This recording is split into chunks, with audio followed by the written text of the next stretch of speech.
बिस्मिल्लाहिर्रहमानिर्रहीम। मोहतरम नाज़रीन, अस्सलामु अलैकुम वरहमतुल्लाहि वबरकातुहू। आपका ख़ादिम, आपका मुआलिज हकीम हाफिज़ कफ़ायतुल्लाह आपकी खिदमत में वीडियो लेकर हाज़िर है। ये वीडियो है ख़वातीन के लिए।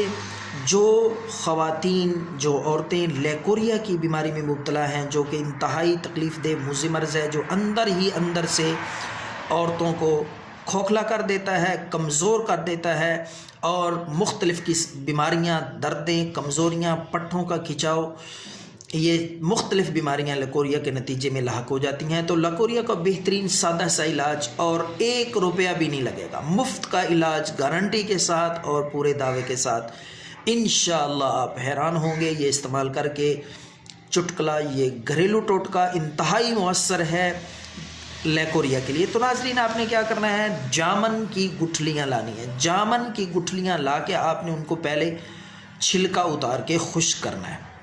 छिलका जब उतर जाए उनको खुश्क कर लें अच्छी तरह। जब खुश्क हो जाए उनको कूट लें। कूटने के बाद आपने फिर उनको दोबारा ग्राइंड करना है। ग्राइंड करके अच्छी तरह बारीक उनका सफ़ूफ़ तैयार करें। ये लेकोरिया की दवाई आपकी तैयार है। अब आपको हम इसका तरीका इस्तेमाल बताते हैं। तो नाज़रीन, आपने आधा चम्मच पानी के साथ सुबह शाम ये इस्तेमाल करना है। इंशाअल्लाह लकोरिया जैसी मुज़ी मर्ज़ से मुकम्मल तौर पर जान छूट जाएगी। लकोरिया नहीं रहेगा। दुआओं में याद रखें। अल्लाह हाफ़िज़।